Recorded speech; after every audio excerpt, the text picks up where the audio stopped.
Irish hills of southeastern Michigan are seemingly the perfect place for a scenic Sunday cruise. Between the rolling hills and Kettle Lakes, the dawn of summer creates a certain peacefulness that was tailor-made for the top back. It was 50 years ago, driving here changed for good though. A 2-mile speedway arose, and cruising became racing. Over the years, we've seen the track grow and speed soar. Unlike the hills it lies within, you won't see signs limiting just how fast you can go. And 200 miles per hour is now commonplace. However, the one thing that hasn't changed is the pride. What this track, these hills, and this state means to the people that call it home. To win here, to make the home state proud, would mean the world to this one-time local. And today, he gets another chance. This is home. This is Michigan. We thank Brad Keselowski for that. Eric Jones in this race also from Michigan, and no Michigan-born driver has ever won this race. You heard the 50th anniversary. Cale Yarborough won the first ever Cup race back in 1969. David Pearson the most wins, and Bill Elliott did win 4 straight Michigan races, something that Kyle Larson is hoping for today. But let's check in with Brad Keselowski. Drivers have been told by NASCAR to stay near their cars as some light rain is falling, some scattered showers. Brad is standing by with Regan Smith. Well, we are standing out here. The rain light enough. We don't even need an umbrella right now. Brad, we just saw that piece, and we know that you're a Michigan driver. No Michigan driver has ever won here before. How much would it mean to you, and where would it rank in the list of the biggest wins for you to get a win here? Yeah, I mean, it's we've been so close here with the Miller Lite Ford, and my teammate Joe Logano's won here twice, and I've been in position, and I feel like I've made a few mistakes, and then we had a few things not go our way, and vice versa. So it stings, Regan. You know, you want to win at your home track. But it's really hard to do. There's, a number of things that make it hard for us. And, this track hasn't always suited me perfectly. I liked it a lot before it got repaved, and it's been a lot more difficult since then. But, I think we've got a great car. We had a great car here last fall and sat on the pole, led a bunch of laps. And we got a great car here today, qualifying, of course, on the front row. So you got to put the whole race together, especially that late race restart. I think we've seen Kyle Larson win this race 2 or 3 times just on the late race restart. So putting it all together is easier said than done, and hopefully we can do it today. When you come up here, you're obviously very busy. You have your foundation event and different things that you do during the race weeks here. How much added pressure does that put on you, and does that affect not being able to put it together? It definitely doesn't help. There's more distractions at your home race than anywhere else. I think every driver would tell you, but on the other side of that, it's more rewarding when you are successful. I've been fortunate enough to win here twice on the Xfinity side, and those were some of the biggest wins in my life in the Xfinity side. And I feel like if we were to win today, it's like the Daytona 500 for me. Family, friends, and a lot of our sponsors are in this area. Of course, Ford Motor Company's in this area, and we want to make them proud. Chris, he's going to have a great shot to do that today. He rolls off second when we get going in a little bit. Yeah, thank you, Regan. From Rochester Hills, about 90 miles from this speedway. In the point standings, Keselowski does lead all drivers who have yet to win. We've only had 6 different drivers who've won this year. Denny Hamlin, another driver who has yet to get a victory so far this season, having to move to the rear of the field because of that splitter problem. As Harvick and Kyle Busch have dominated a combined 9 wins. We'll have more and talk to more drivers here in just a moment. Hang on.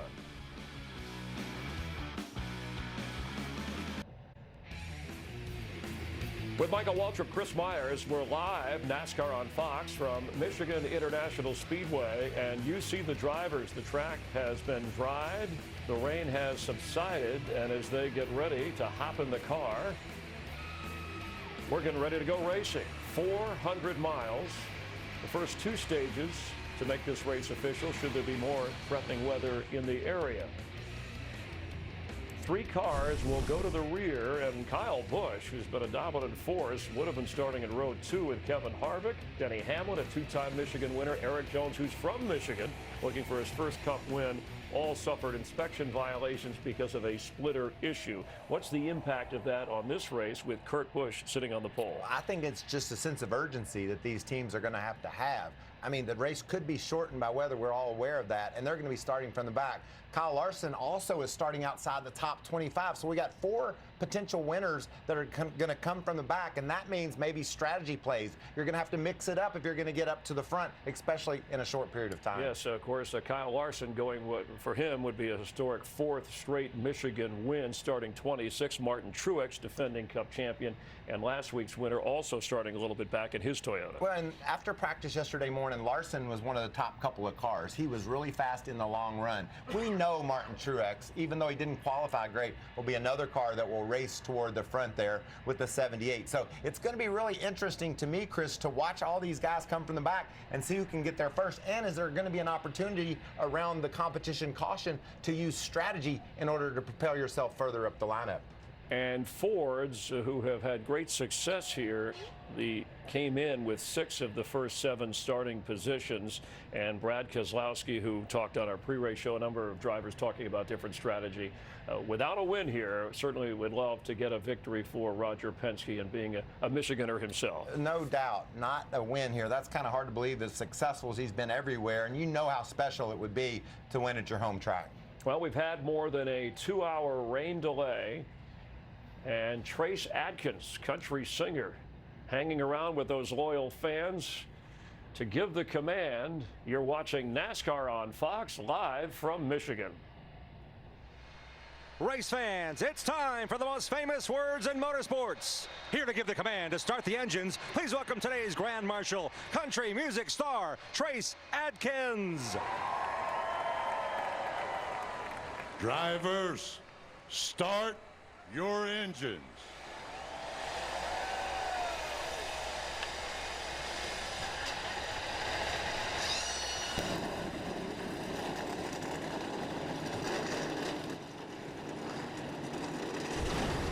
Ready to race in Michigan, where NASCAR's Big Three have dominated the season stories. They've won 19 of the last 24 races combined. Who could join them today and make it a foursome? Kyle Larson going for his 4th Michigan win in a row, but he has to start from 26th position. How about Kurt Busch, who starts from the pole? Or who's your favorite to get to victory lane here in Michigan? Hi everybody, I'm Mike Joy, and here we sit 90 miles outside the Motor City, where this race has always had great importance. Detroit didn't invent the automobile, but it's been the crucible for the American automobile industry, and the Detroit Three, well, they still have a lot to say of what happens out here. Win on Sunday, sell on Monday. It's still true. And somewhere along the way, as Daytona and Talladega got restricted engines, this became NASCAR's fastest track. Today's pole speed, 203.3 miles per hour. That's the fastest lap that's been run here since Jeff Gordon set the track record back in 2014. We expect high-speed action for 400 miles here in Michigan once again. Engines have fired, drivers and fans are at the ready for NASCAR on Fox.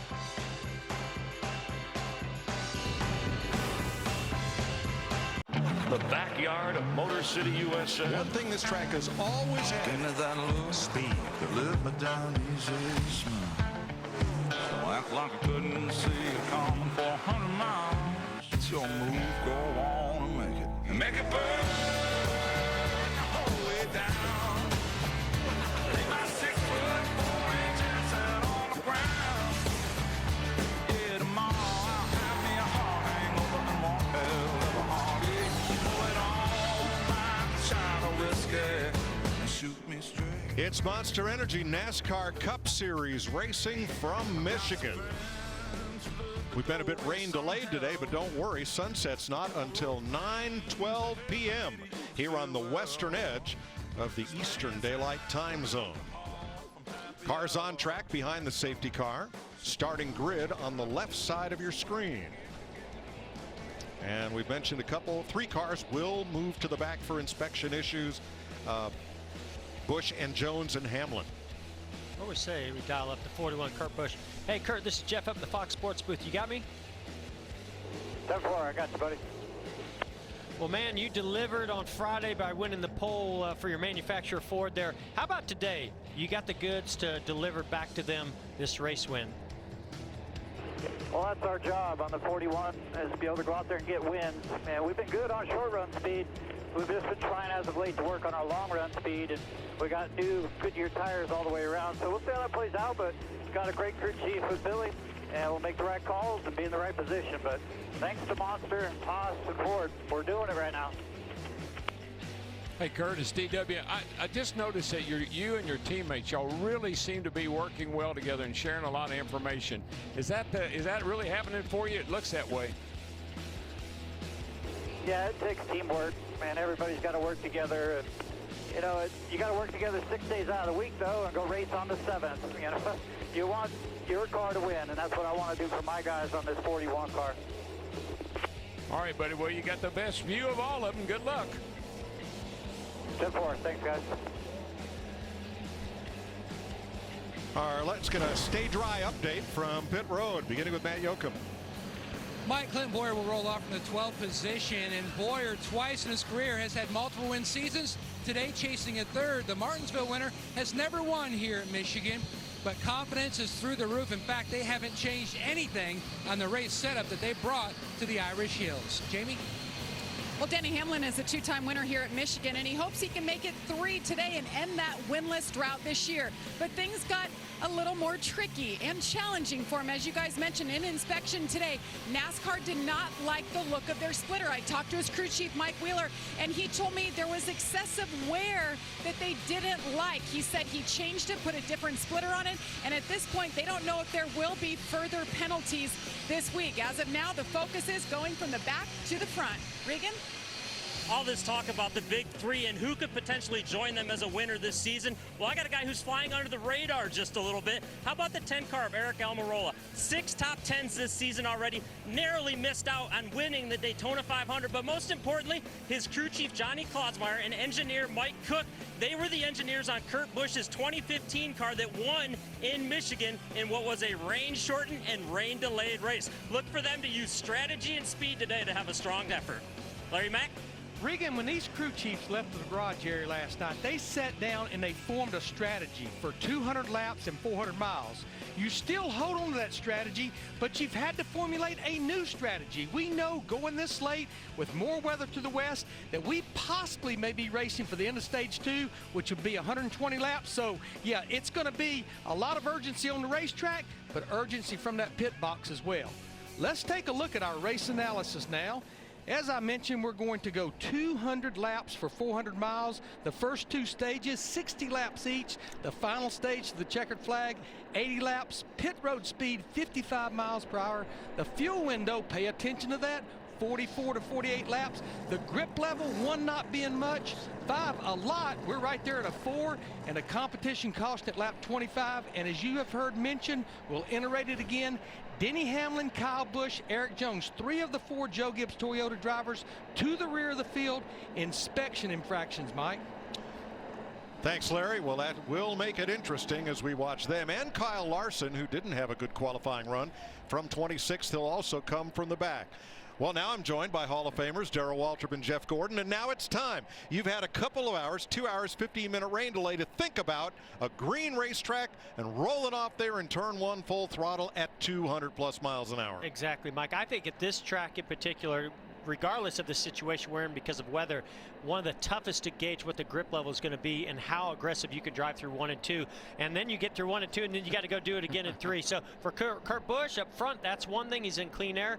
But for those guys in traffic further back, they're going to really have to be careful that first lap or 2. And Darrell, at this racetrack, getting into turn 3 is very different from getting into turn 1. Yeah, you got a big sweeper down into turn 1. That's where we see those really high speeds, 215 to 218 in that range.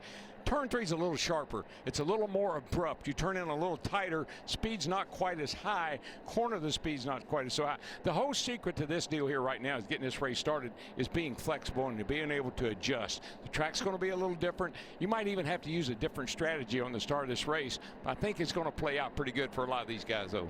All right, we're set to go for stage number 1. We've been talking about the big 3. Who is poised to join them to become the Fab 4?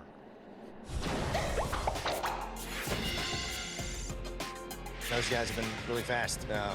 Great race cars, great drivers and teams, and you know that makes everyone push a little bit harder, I think, to try to get to their level and try to get to as dominant as what they are. I try to lean on those guys just to get some insight on what I can do better and also what to look out for as a rookie. Throughout that time, I think as you do go through struggles, you're getting better yourself. And hopefully when things turn around for us, we'll be better for it. So who is best poised to join Kevin Harvick, Kyle Busch, and Martin Truex? Well, the first thing I would do is go to the teammates of those three, right? So you've got Gibbs, who's with Kyle Busch, and maybe even Martin Truex Jr., a teammate to them. Then you've got Stewart Haas racing with Kevin Harvick. So is it our pole sitter Kurt Busch? Is it maybe Clint Boyer or Almirola? But I got to say, this 42 of Larson, he's been the guy that everybody's talked about as maybe being the next best. Yeah, I'd say our director likes Kyle Larson because that's the picture that popped right up on the screen. Well, I tell you what, I think there's going to be a big surprise in who's going to be the number 4 guy. And I tell you why. I still believe Jimmy Johnson is a guy that's going to surprise a lot of people in the second half of this year. He's got 3 young teammates that he's had to tutor along here. When those guys get in the game and they start helping Jimmy, watch that 48 car. He's going to win some races. And the reason why 4 drivers is so important is that's how many will battle for the championship in the finale at Homestead, Miami. Well, it's gotten cool here, 67 degrees, track temp still 74. A little wind coming out of the northeast. Maybe that'll keep some of that rain from the southwest away. Here's Eric Almirola's radio. All right, boys, have a good day here. Track position, obviously key. I'll do my best for you on every restart. You give me all you got on pit road. Try and keep us up front and execute all day, and we'll have a good day. Thanks for bringing me a really fast car.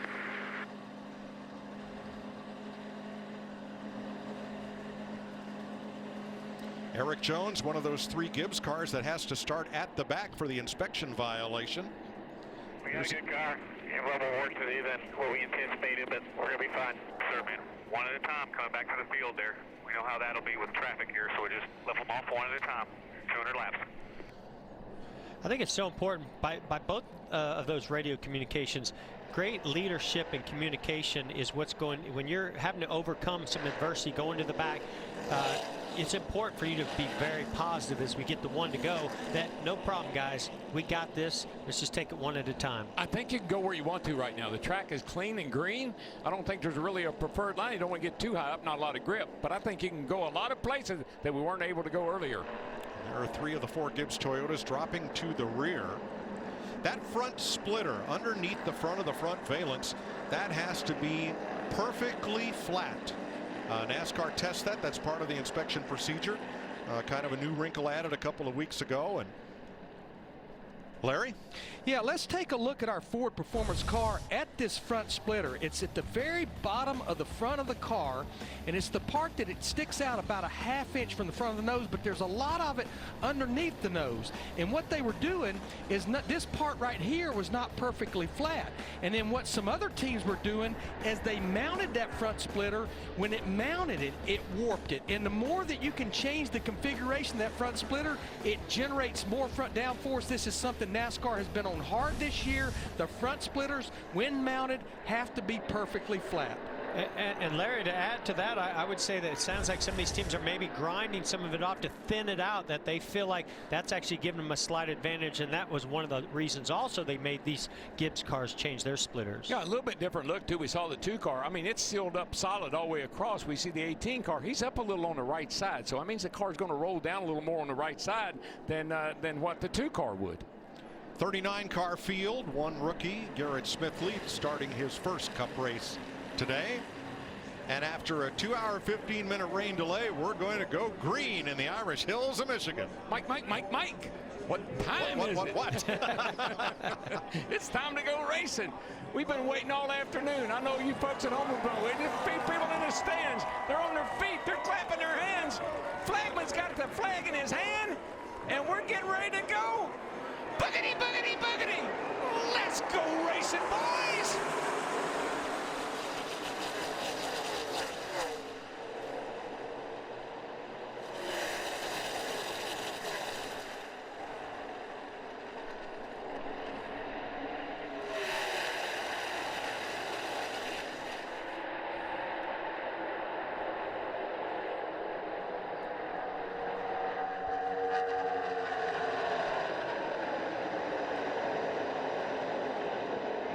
Kurt Busch trying to lead his first lap at Michigan since he led the last lap of this race in 2015, and he will.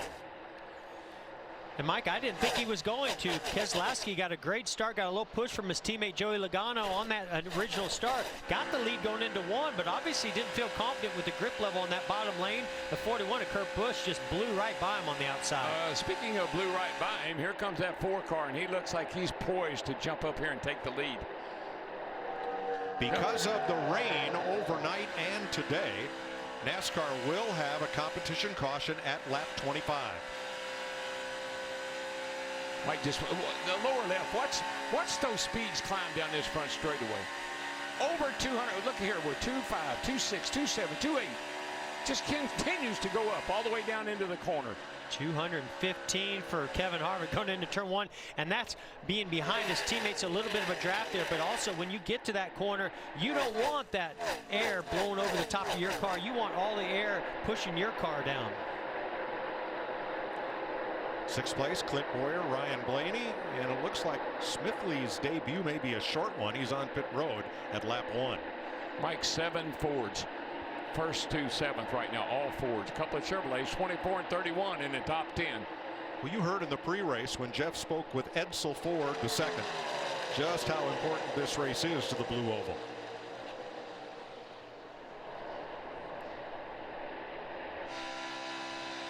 Regan? Well, Brad Keselowski had a good start getting into turn 1, but even prior to that, Mike, he had to lift before he got to the line. He was afraid that he was going to beat the 41 of Kurt Busch to the start-finish line, which would have been a penalty. So impressive start with that considered. Very.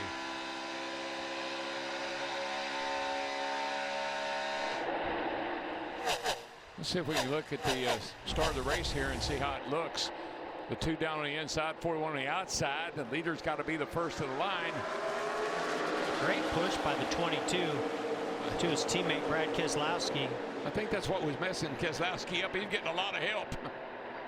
I thought the 2 of Keselowski was a little bit further ahead of the 41, but just didn't quite have position. You saw how confident Kurt Busch was. Oh, pretty wide. Well, coming up from the back, the 20 and the 11, which started tail end with Kyle Busch. Kyle up to 24th, Jones to 27th, Hamlin to 28th.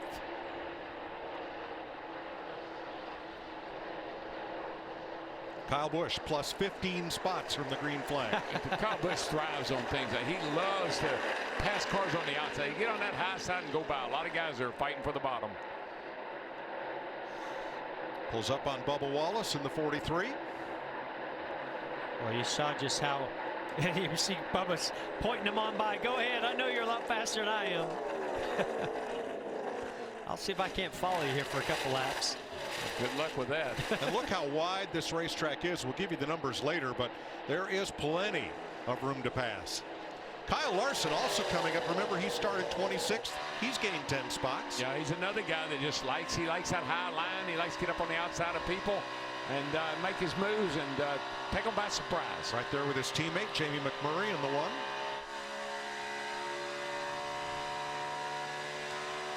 Guys, we're coming to complete lap 7, and almost every driver, every lap keeps getting faster. And trust me, crew chiefs are watching that, and I think that right there could lead to some strategy.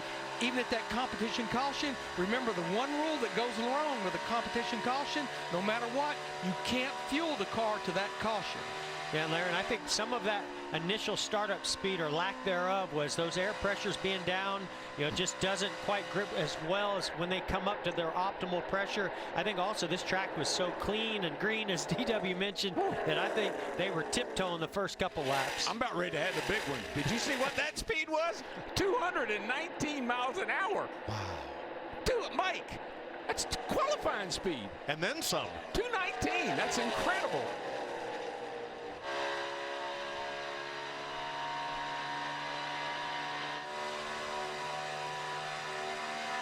Boy, you just watch. I mean, Kyle Larson. I always think back when he was a kid, and he always wanted to start in the back. And they asked him why, because I want to pass everybody. Well, today is your chance, young man. Going for 4 wins in a row here, Mike. Yeah, we have 3-round knockout qualifying, and Larson said they just missed the setup for round one, did not transfer to round number 2, but he is trying for 4 straight at Michigan International Speedway. In fact, his last 4 races, 3 wins and a third. Bill Elliott, 4 straight in 1985 and 86. That is the record here as this track celebrates its 50th anniversary. I was in all those races. Now I get to watch this kid do the same thing.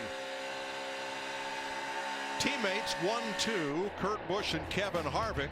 Ford's positions 1 through 7 ahead of William Byron's Chevrolet. Kurt Busch has led every lap.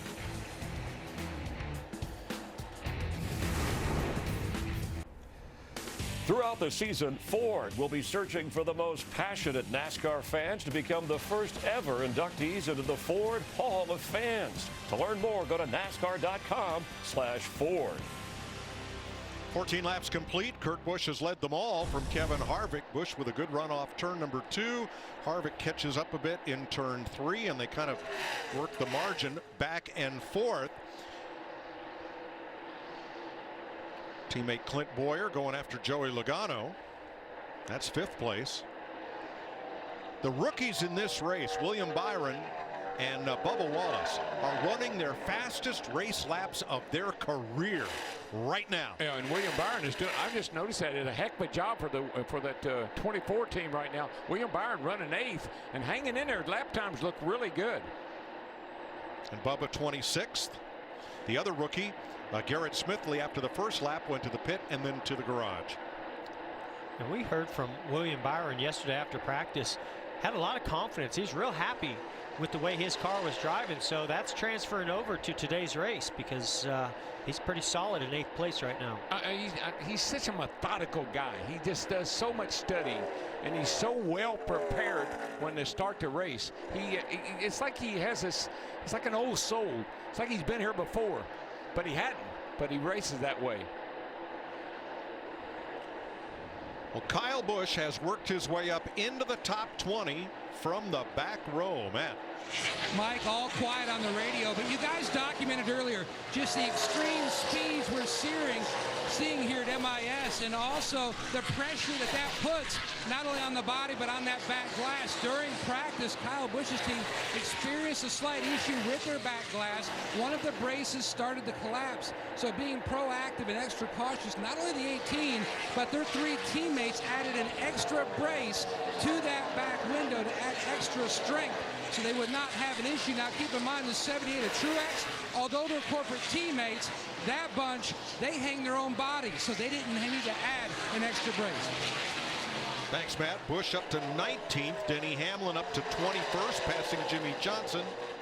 And Eric Jones up into the top 20 after starting last. Talk about 48 car. He's struggling, Mike. He's all the way back. He's running 22nd right now and not going anywhere. These guys are all going right by him.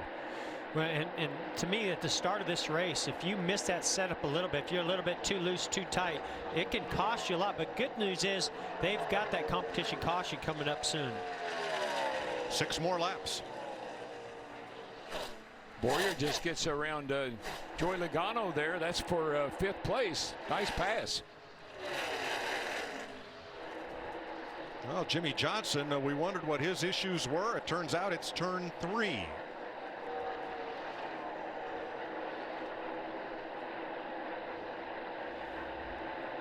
Ryan Blaney, 7th of those 7 Fords up front. Jamie.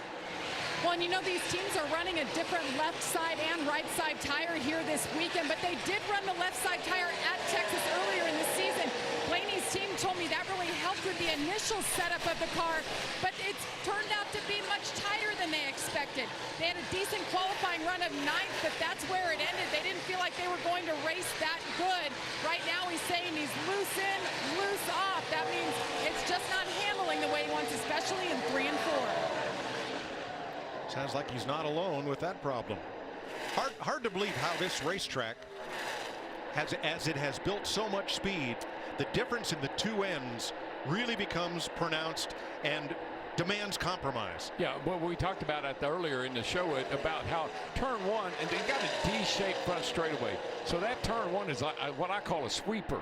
You can just really, really stay in the gas. That's why we see those such high speeds, 215 to 219 getting into turn one, because you kind of sweep off into that corner. Now, turn three, you go down the back straightaway. When you get to turn three, you got to turn it in a lot more abrupt. And so you can have a lot of trouble in turn three that you won't have in turn one. And we see in that camera shot how flat that back straightaway is. So now you're going flat straightaway into the banking, where on the front straightaway, as you mentioned, Darrell, you have a nice bank sweeping front straightaway. So turn three, to me, is the trickiest part of this racetrack to figure out from a driver and from the team trying to set the car up. Well, you see the crews getting all ready for these first round of pit stops here. They're coming up pretty quick.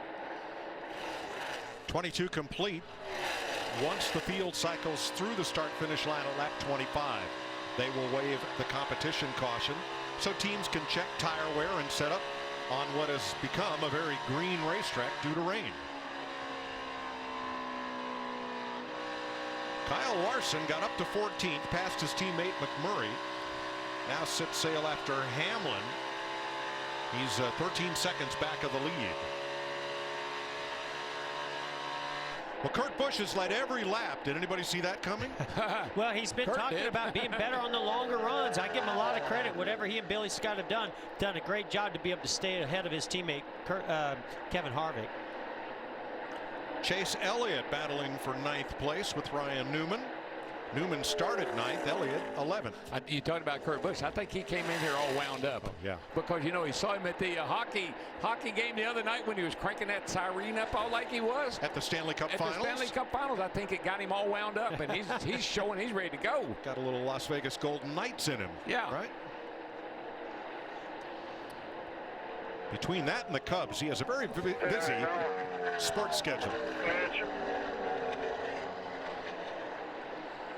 Whoa, nice move by Mark Truex Jr. Looked like maybe the 3 of Austin Dillon had a little issue, or maybe the 17. No, there's something wrong right here. Well, that Stenhouse and Dillon maybe had a little moment. Yeah, I don't They're going to lose spots. They were not happy with each other. That's what I call body language. Boy, and they're still not happy. Here comes McMurray. Now that's momentum. Look, Bowman's going to go by both of them also. So whatever happened over there in 1 and 2. Caution is out.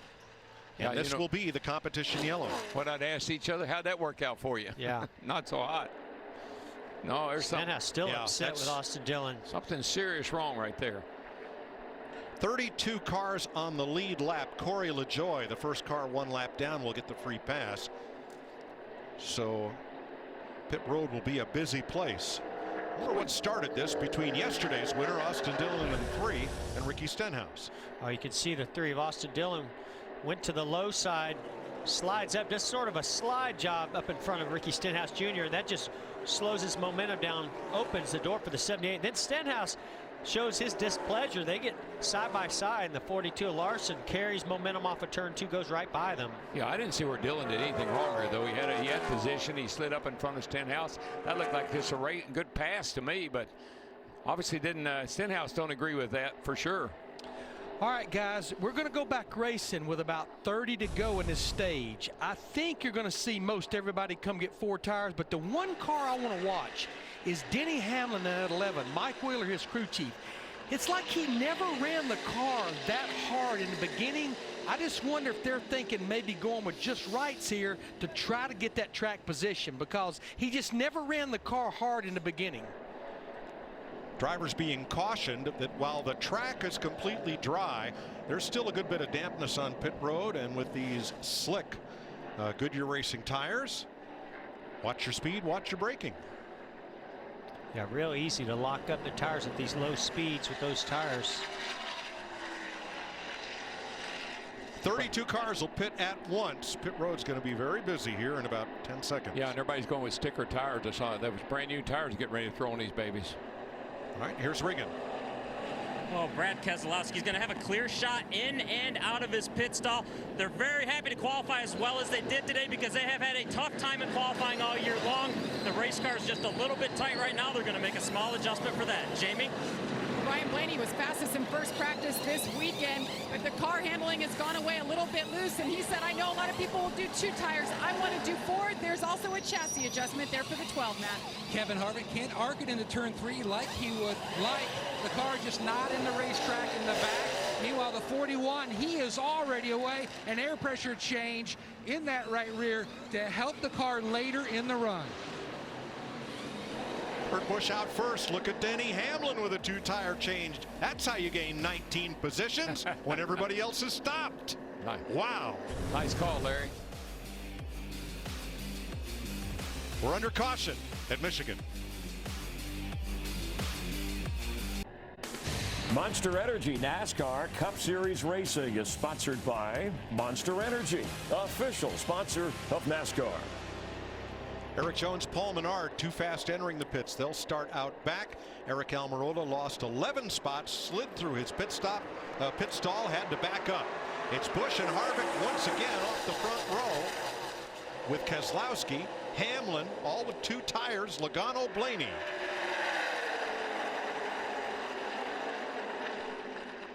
Oh boy. This looks like the start of the race. The 41 took that outside line and away he goes. Boy, Hamlin slid up the track there down in turn 1. Remember, they only took 2. Whoa, 4 wide. Little bouncing Larson, off each other. Truex. Martin, Truex, Elliott, and Bowman were 4 wide. Yeah, you see the sparks flying off that 9-car left front splitter was hitting the ground pretty hard, hitting the track pretty hard. Bowyer on the outside of Ryan Newman and Denny Hamlin. I think people will be watching those 2-tire stops and see how that works out, because right now I don't know if that's working out so good for Hamlin. But you never want to be the last car on 2 tires with 4 tires right behind you, because you know they're going to pounce. Larson in 11th, again battling his teammate McMurray. But Mike, that's smart play even on the 11th part. Because I mean, you start in the back, you got to get up to the front some way. Little strategy right now, it's worth trying. He gained what, 16, 18 positions? Yeah, it helped him. Yeah. Overall, we'll see how it ends up, but you know, short term a gain for sure. Hendrick Chevy teammates. Bowman and Elliott 12th and 13th. William Byron up in 6th, carrying the flag for Rick Hendrick. Boy, that Byron kid is going somewhere today, Mike. I mean, that car has been in the top 5 or 6, 7 right here the whole start of the race. Penske teammates.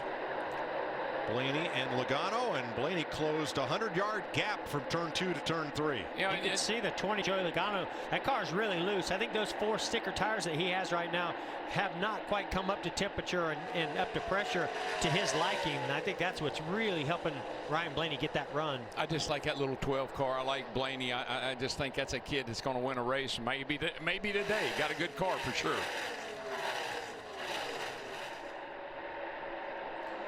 Eighth place, Ryan Newman, Denny Hamlin.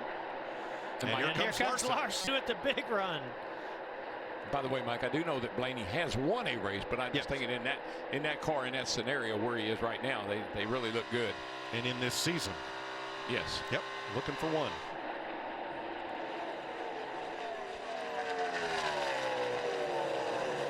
Bowyer had, I don't know exactly what happened on that pit stop, but they had a little bit of an issue because they lost a few spots, so now he's starting to gain those back.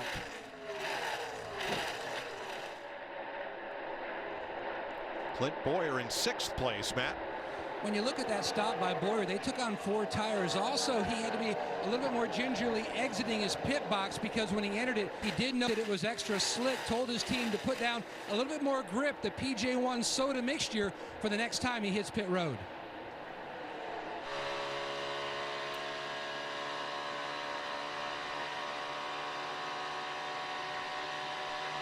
Look who's up racing for 12th place after starting out back, Kyle Busch. Are we surprised? No.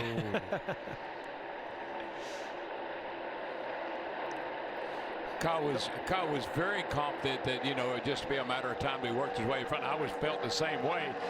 You give him you challenge him, and he rises to the occasion. Asked a bunch of people in the garage this morning, how long is it going to take Kyle Busch to get to the top 10? And most of the answers were 40, maybe 50 laps. Somewhere in that range, yeah. Those 4 tires on Brad Keselowski and those 2 tires on the 41 of our leader, Kurt Busch. I think he's really starting to see where that grip is going away. I'll tell you one thing, though, that 41 car, he does a lot like Harvick does. Maybe not so good getting in the corner, but when he gets, trouble. David Reagan up and in the wall. Bubba Wallace goes for a spin. Whoa. And everybody else gets by. That'll put us under caution at lap 36. No damage to the 43 of Bubba Wallace. I'm wondering, as they were battling for 26, did they make contact, or did he just try to avoid the 38 of David Reagan? I think he was just trying to avoid him. Looked like he spun, maybe got on the brake a little bit too hard and spun him around. Don't see any damage to the car.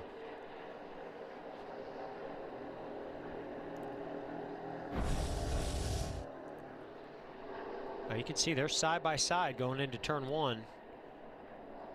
Sparks from the 43 where the car bottoms out a little bit.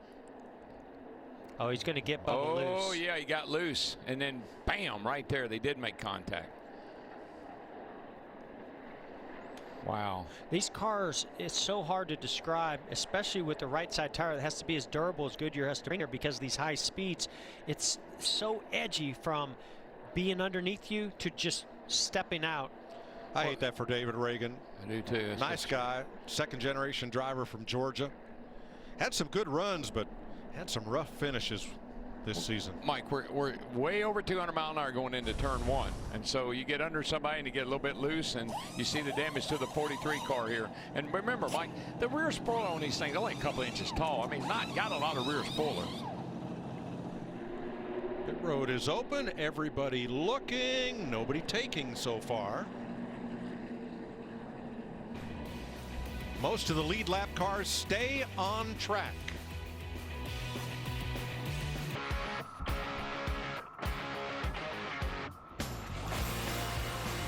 Welcome back to Monster Energy NASCAR Cup Series racing from Michigan. 38 laps, now 39 complete as they get the 1 to go sign. Second caution of the day, the first for contact, when Bubba Wallace slid into David Reagan down in turn 1. Reagan went around and into the wall. You see him being towed away. Side by side, they went into the corner. Yeah, there's plenty of gap there between the two of them, but as Bubba Wallace, you see those sparks out of the left side. He comes up the racetrack just enough where the 38 of David Reagan's car starts to affect the air on that rear spoiler of Bubba Wallace and just sends him around, and unfortunately they make contact. I believe that splitter bottoming out may have gotten the car, just upset the car a little bit, and then Bubba was kind of out of control when Reagan was on his outside. Yeah, he just needed some racetrack. Yeah, he needed a little room. The only lead lap cars that pitted were Matt DiBenedetto, Jimmy Johnson, and of course Wallace. Jamie? Well, Jimmy Johnson has been saying how loose he is getting into the corner. So Chad Canals just said, you know, this is a good time. Let's bring it in. He put a spring rubber in the right rear to hopefully tighten him up a bit. And they knew they wouldn't give up much track position, and they stayed on the lead lap there too. This is what I love. Daryl, back in the day, you put a spring rubber in the right rear, what did it do? Yeah. Freed it loose. up, right? Yeah. But these days, aerodynamics so important. You're actually maybe propping up that rear spoiler, doing something to aerodynamically tighten the race car up. Exactly. Timmy Hill, he's on the lead lap. He also pitted, and Landon Castle got the free pass. So now there are 33 lead lap cars, 34 counting Bubba, as they come around to the Geico restart zone. And we'll be back underway with 40 of 60 laps in stage 1 complete. Green flag. 2 tires versus 4 up on the front row. And high line versus low line on the restart. Pretty much the same players at the front. 41, 2, 4, 12's worked his way in there, and he might have a little something to say about who leads this race. Boy, Brad Keselowski's had to deal with that bottom lane now twice, and it hasn't worked out for him. There comes Boyer in the 14 car, so watch out, here comes Kyle Larson. 3 wide. Oh yeah, as they say, business is picking up. Well, Hamlin thought better of it. Remember, he's got just 2 tires from that lap 27 pit stop. Watch Kevin Harvick slide up into that hole, and then here's Kyle Busch making him 3 wide. I don't think this is going to work out too well for Kyle Busch. He's got that inside lane. We just saw what happened with Bubba Wallace. Just don't think that bottom groove is really there yet. Took Kyle exactly 40 laps to get from last to the top 10. Oh, he was able to slide right up in front of Joey Logano. Joey Logano saying, no way, I'm not having it. Yeah, Logano knew he was going to do that. He was ready. I just think these cars are so edgy when a car gets to the outside of them that they really can't afford to have a car on their outside. Yeah, at these high speed, these really high speeds. Oh, Kane's slowing down. What's his problem? I think he just got loose off the corner. I saw him slow, but I think he just got loose. Ty Dillon right in the middle with Kane up top. And that's going to sort out. Now, I sort of think that caution actually helped out the 2 tires of the 41 of Kurt Busch by having a cycle on those fresher 4 tires behind him. I think now that's going to level things out quite a bit. You know what I've always found when you got a really good race car, you can do about anything you want to and get away with it. And that 41 is pretty good right now. And so is this 4, Kevin Harvick. He's in 6th place. Right behind Keselowski in the 2, Regan. Well, Brad's been all quiet since losing those spots on the restarts, but just before the restart, spotter Joey Meyer got in his ear and was giving him a radar update. Said he thought we were definitely good till halfway through stage 2. That's important because Joey Meyer is a pilot, and in my experience, pilots are very good at reading the radar. Matt? Regan, several drivers are talking about vibrations really from the drop of the green. 2 of those, Kurt Busch and his teammate Kevin Harvick. Now that was something we saw trending during practice on Saturday on sticker tires, and then it would progressively go away. Harvick and Busch both say it has it, but remember, they took 2 tires. The track appears to be tightening up even more. Now watch on your left, because off turn 2, Kurt Busch's car has been a rocket. Look at him yard Blaney down the back straightaway, and then the 12 will close back in the corner. Yeah, the 41, he drives in a little soft, gets out a little early, but man, when he gets back in the throttle a lot, we see with Kevin Harvick do that a lot, really rockets off. If Ryan Blaney can continue to run a little bit lower line and get a little fresh air or clean air on that left front or that nose of that 12 car, that's what's going to allow him to get side by side with Kurt Busch. Let's see if he can do that again down here. And I think Kurt's going to fight really hard, because all these drivers talk about is clean air. And right now, Kurt Busch is in the best possible place he can be in. He doesn't want to get past and get back in that dirty air. And Kurt did an excellent job of defending that lower lane that time through 1 and 2. Blaney right back on him in turn number 3, and Clint Boyer closing on the 2 leaders. How about Boyer? I mean, he is coming and looking really, really good. I'll tell you, Larson really from coming. the rear. Yeah, it's Larson. Or from 27th. Almost the rear. You fellas asked Kyle Larson 18 questions in the pre-race, and all he wanted to do was watch that guy get shot out of a cannon. He was fascinated by it. He's been shot out of a cannon. He's right up here battling for the lead. A couple laps ago, Joey Logano came right up behind Kyle Busch, and here's what happened.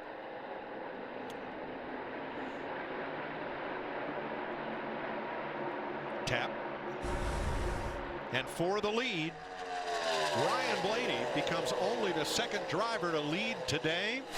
This is his 7th start at Michigan and the first time he has led here. Now after that little bump from Joey Logano, here's what Kyle Busch said.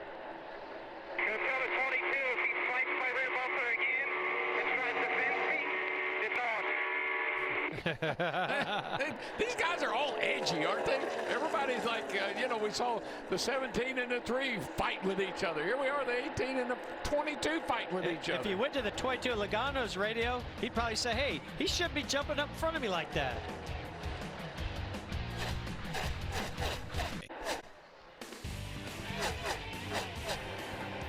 "52 laps complete at Michigan for Ryan Blaney, the 2nd driver to lead today.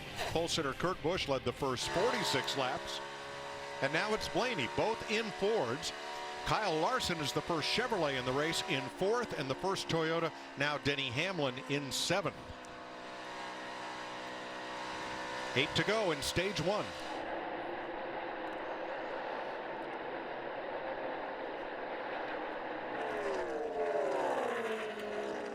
Well, those Gibbs cars rebounded well from the pre-race inspection penalties. That's amazing. Yeah, and Eric Jones, I think he had an issue on the last pit stop, so he would even be right up there with him, and he had not had that issue.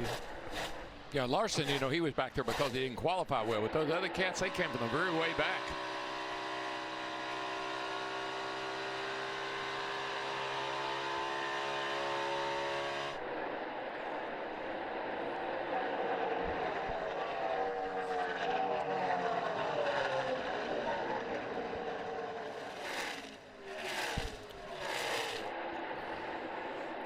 Clint Boyer battling his teammate for second.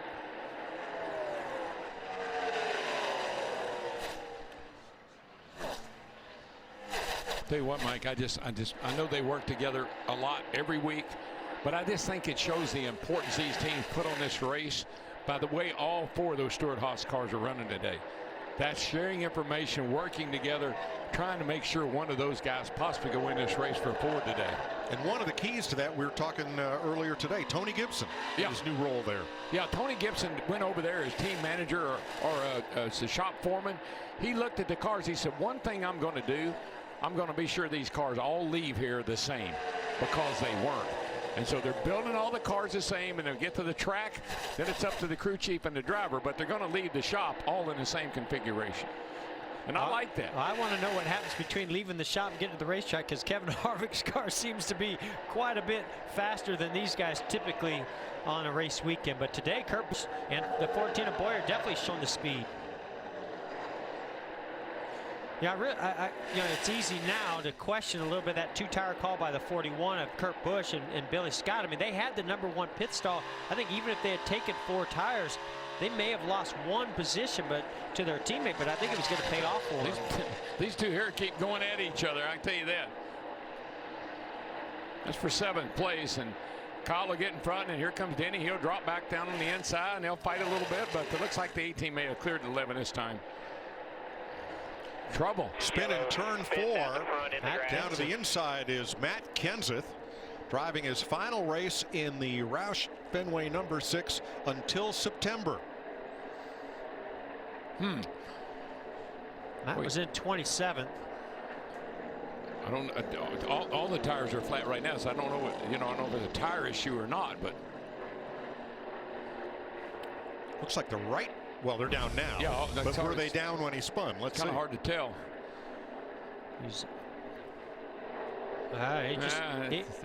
He was battling right there. Was that McDowell maybe that he was battling with? It looks like maybe the air off that car could create a little bit more of a loose condition. And about midway through that spin, you saw the right front drop as the tire let go, and of course the inner liner holds up. Thank goodness. Shouldn't this be the end of this? We should be at the end of this stage. Well, it's 3 to go. That's up to NASCAR's discretion to see if they can restart.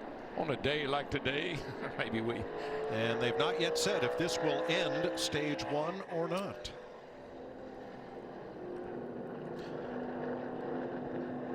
Pit road will be open. Now, before stage racing, this race would be complete at halfway, 100 laps. But now, for the race to be complete, we must complete 2 stages. That's 120 laps. They're going to open pit road and give 1 to go. Quickie yellow, Larry. Yeah, I mean, for me, it's a no-brainer if you're sitting outside the top 10. The key's going to be, they've actually closed the pits. They actually kept the pits closed right there. Well, that was going to really mix up the pit strategy. This is going to be confusing. Well, it was going to put Ryan Blaney in the 12 and Jeremy Bullins in a bad situation, because they're sitting there and could possibly win this stage and give up a playoff point. But Larry, here's 1 to go. They are not going to open pit road. NASCAR doing everything they can to get this race in before darkness at 9:15 p.m. They've got a car to move from the apron at turn number 3. And that's I believe that's Matt Kenseth that's just crawling back. He's trying not to let those tires come apart and tear up the fenders anymore. And not to mention the field is in turn 1. Kenseth is in turn 4. We are still on 1 to go. Going to try to get that car to pit road and off the racetrack along with the support truck that's following it. Bubba Wallace did make a pit stop, and the lights are back on. No, that's just no, back straightaway. Sorry, that's back straightaway. The lights are not on the pace car. That was a safety truck. And Kenseth's going to make it. We're going to get to go green. Yeah, everybody's hustling and getting all the trucks off the track, safety trucks. Kenseth on pit road. We're good to go.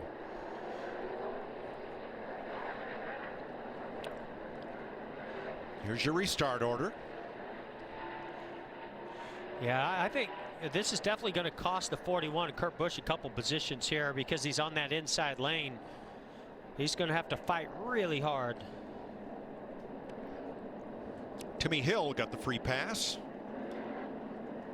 So we'll have 1 lap to race to finish off stage 1. Chase Elliott down there in the flat trying to keep some fuel in that pickup. Oh no, he's got a flat left rear tire. Yeah, he's got a tire down. Chase Elliott with a flat left rear. He will come to pit road as the field's going to get the green for 1 lap. Ryan Blaney, Kurt Busch up front, green flag. Oh, that 12 car got a nice jump. So the 42 of Larson. Yeah. Martin Truex way down to the bottom. No out of bounds here. Nice job by Boyer there in that inside lane to jump up in front of his teammate Kevin Harvick. Now he's going to go to the inside of his teammate Kurt Busch. Tell you, that 14 car is going somewhere today. That thing is wound up. Kenseth back up to speed. Whoa. 3 wide. That was close. That was tight. Green and white checkered flag in the air. Here comes Ryan Blaney. He wins stage 1 from Kyle Larson, Clint Boyer, Kevin Harvick, and Denny Hamlin. That was wild. Woo. That was 4th really wild. Stage win of the year for Ryan Blaney. And the number 9 of Chase Elliott was 10th on that restart as they came toward the flag. He went to pit road, dropped to 32nd. He's just happy to be on the lead lap, I think, right now. Yeah, actually, it's a good catch. You know, it's going to hurt him, but at least it was a good catch. He knew he had a tire, he had to get to pit road. So we gave you the top 5. Keselowski, Kurt Busch, William Byron, Joey Logano, and Eric Almirola also gained stage points. Truex missed it by 1 spot.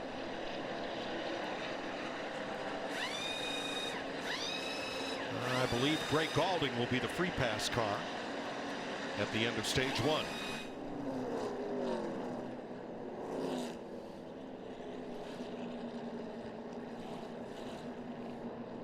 And now a quick word from Duracell.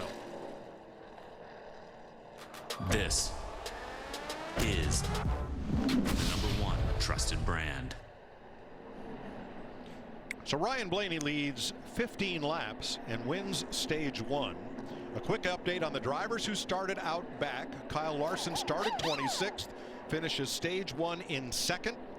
Denny Hamlin started under penalty. He finishes up 5th. Kyle Busch 12th, and Eric Jones 15th. They all started under penalty at the back of the field. You know, Mike, there's no question Denny Hamlin, Kurt Busch, that 41 that changed just right side tires earlier, they're going to have to get 4. I think you need to get 4 here. This is where you need to start thinking about 60 laps from now. Where do I need to be? What do I need to do to get to the end of stage 2, continuing to monitor the weather? We're under the threat of rain from the southwest. Now, once we got under green, the rain has pretty much dissipated and not made its way back to the racetrack, down to 67 degrees right now. Regan. Brad Keselowski's crew chief Paul Wolf, who used a combination of last year's notes as well as the notes from a tire test a couple weeks ago to set this car up. It's been fast all weekend, but right now he's way too tight. They're going to adjust for that. Jamie? Ryan Blaney wins that stage, said the car took off much better that time, wants to be tightened up a scotch. That was his words. Air pressure adjustment, tape, and 4 tires, Matt. Kyle Larson stopped a little bit shorter in the box that way to help his exit getting around the 14 of Clint Boyer. No changes, a little bit of a hang up there on the left front of Larson. He's away. Great stop by Boyer's guys. Casey Kane and Austin Dillon with 2 tires each gain a triple handful of positions. Let's talk to Ryan Blaney. What do you say? Yeah. Hey, Ryan Blaney at CW. You got me there, buddy?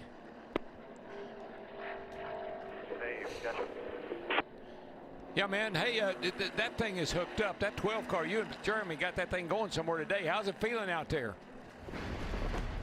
Yeah, I think our exhibiting forward is pretty good. We were able to get it better there on that first caution. I really enjoyed that last run. So I like the racetrack keep changing though. Just have to keep up with it. So far, so good. Pretty proud of our speed. Just got to keep it going. Well, I got to tell you, I wish I could be as laid back as you are. I just never was that way, but you're doing a great job. Keep it up, kid. I appreciate it. Thanks. Stage winner, Ryan Blaney for Team Penske and Ford.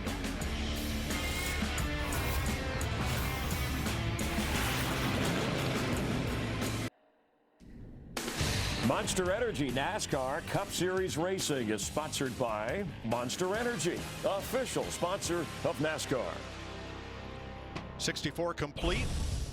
Stage 2 coming. Here are the Xfinity fastest pit stops at the end of stage 1. Nice job by Team Hendrick, 88 and 24.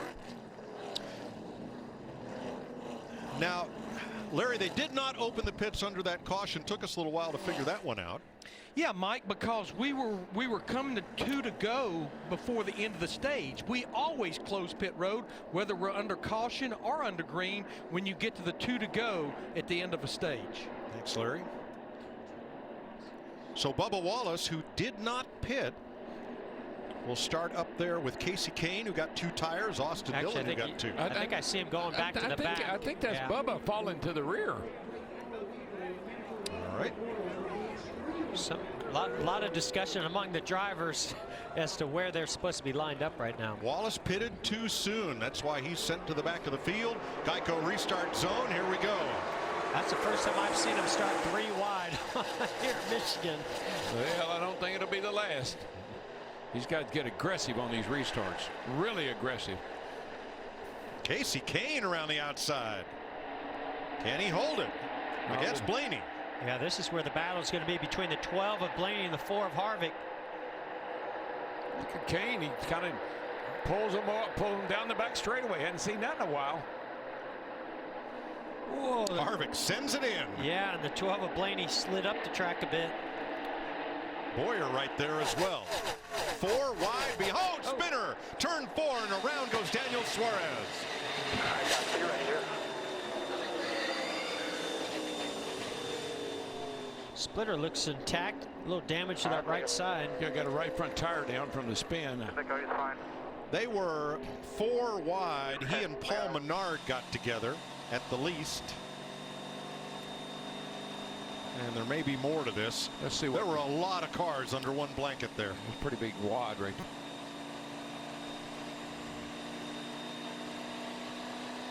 There's just something about, we have a newer Goodyear tire here, but there's just something about these restarts at this track and being in dirty air. Let's see what happens here, Jeff. 19 on the right corner of your screen underneath the 21 of Paul Menard. He's as low as he can go to the white line. Slides up. Oh yeah. Oh, I think the 17 of Stenhouse maybe was right on his bumper, got him loose. Yeah, well, he was in a bad spot. 19 was. He had the 21 on his outside, and then Ricky Stenhouse stuck his nose in there, and the car just got around on him.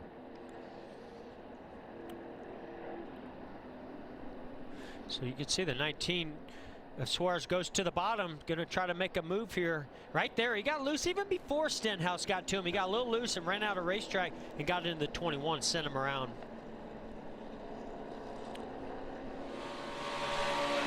This ought to be a good view of this.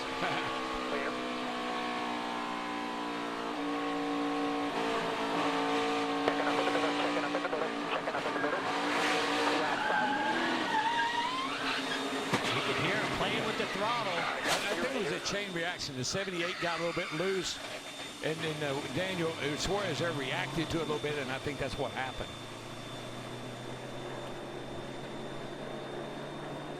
This could, right here with the 78. Yeah, watch the 78. He gets loose. He gets loose first. Right stacks there. him up. I think that's what stacked him up, and I think that's when the Suarez checked up a little bit, got into the side of the 21, around he went.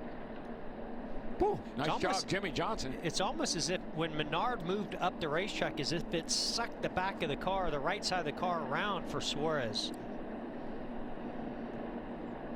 Yeah, they're probably around 180 mile an hour right along there. Pits are open now.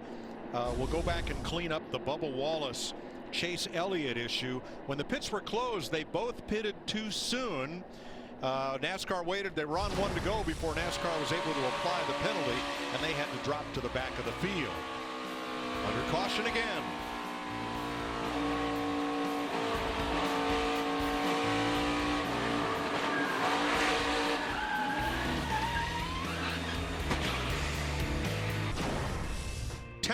is flaring here in Michigan.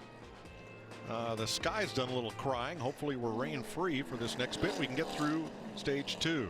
Let's get down to Jamie Little at the eBay Motors pit box. Well, Mike, coming into this season, you know, one of the big stories was air guns, that NASCAR was going to mandate these for each team. Well, we heard a lot of pushback, and we heard some failures. We heard a lot of complaints. Well, just before the Talladega race, NASCAR mandated for all teams that they had to use nitrogen gas for these guns. No longer could they use other gases like helium. Well, you haven't heard a lot of complaints since then. So I checked in with Paoli. They're the guys that get these guns out, and they told me that helium was spiking these guns' RPMs about 2,000 RPM higher than they're designed for. So that was leading to failures and trouble. With the nitrogen, it keeps them right in the sweet spot, about 10 to 11,000 RPM. So the bottom line is, with the nitrogen gas, less complaints, less gun failures, and a lot of cost savings. Thanks, Jamie. Shop every part for every ride at ebay.com/motors. Casey Kane is on point with Kevin Harvick, Ryan Blaney, Clint Boyer, Kurt Busch, Brad Keselowski, Austin Dillon, William Byron, Kyle Larson, and Kyle Busch. The top 10 on this restart. Here's Austin Dillon's radio. More than likely, we're going to run here, and we may be able to make it to the end without coming. If not, we may run to our light and come. So I'll let you know. Just run hard as you can. Lap 10 of 60 in stage 2. You know, I thought they'd make pretty quick work of Casey Kane, but boy, if he didn't do a pretty good job of holding Harvick and Blaney off, we'll see if he can do it again. Green flag. I think Harvick's going to have to hold off his teammate, the 14 of Clint Boyer, in that outside lane.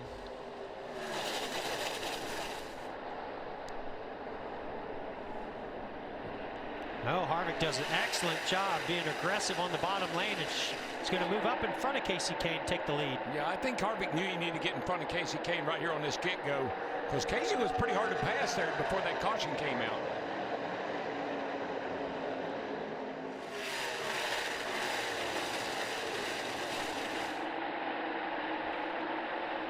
So Kurt Busch there battling with William Byron, trying to make up some spots. He lost some ground right before the end of that stage, with those two tires got in a tough position and went backwards a little bit. Now he's got to make it up. He gets a little wide there off of turn 2. Well, he sailed it in. I mean, he really drove down the corner hard. The car pushed up, cost him a little time off turn 2.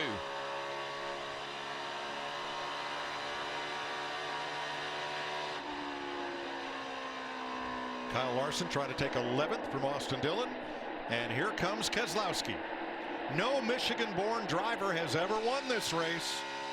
Brad, Eric Jones, and one of them wants to be the first. Hey, that 2 car's been right there from the drop of the green. But I'm really impressed with Casey Kane, how he's able to hang in here with these guys. Pretty good job. You're going to see Blaney go by here on the inside, looks like. But nice job by Casey hanging in there and staying up front. I think it shows you how much better a car can handle up front in that cleaner air.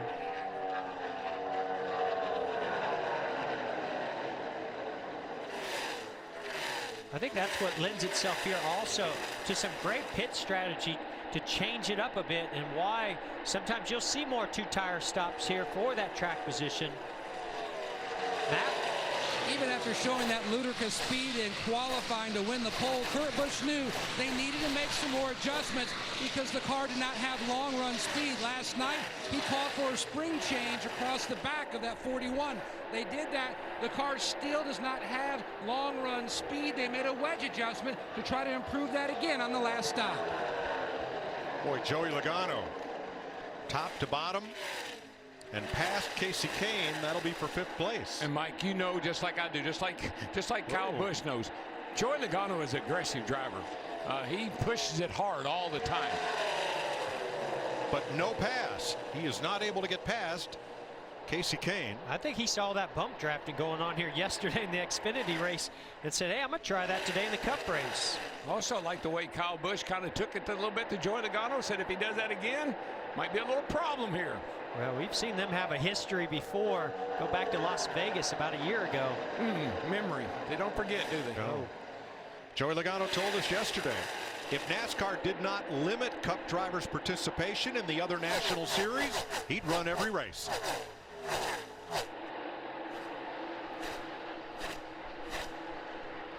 Looking at 5th on back here.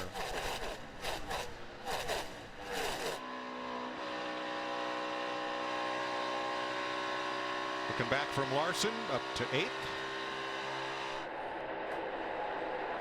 76 laps complete. 6 Fords in front of Kyle Busch's Toyota and Kyle Larson's Chevrolet. 81 laps complete in Michigan.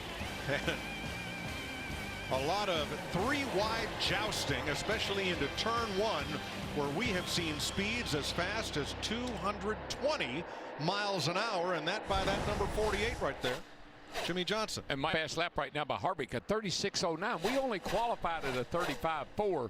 That's that's almost 200 mile an hour average around this 2-mile racetrack in the race. But conditions are perfect. It's cloudy, it's overcast, it's cool. The grip of the track is high, and these cars are really, really hauling the mail around this racetrack. Daryl, I see some raindrops. I don't know if the drivers are going to agree with you that these are perfect conditions.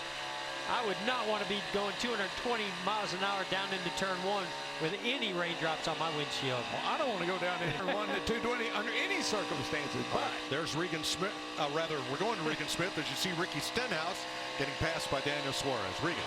Well, crew chief Brian Patty told me earlier today he was going to do whatever he had to get stage points and maximize points as the day goes on for that race car. They were running outside of the top 10. They came and topped off on that last caution at the very end. They should be good to go to the end of the stage when others might not be. And you know, Mike, I noticed in all these race cars, maybe it's that weight week, but I noticed it more here than ever. Maybe it's the speed. A lot of turbulence in that left window around the window net. And look at the window net of Keselowski. That's in the corner. Watch when they get on the straightaway and that air starts funneling in that left side window. And watch his sock around his on the bottom of his helmet. There's a lot of turbulence inside these cars this weekend. And I think it's the high speed. There's a lot happening at 205 miles an hour down the back stretch. Well, and you can be assured some engineers are going to be watching all of our cameras from inside, outside, see what they can learn about the aerodynamics and wind and how it moves, not only in the outside of the car, but as it comes in the window and that pressure inside. Oh, Kyle Larson goes around turn 4, hard into the grass. We're under caution again.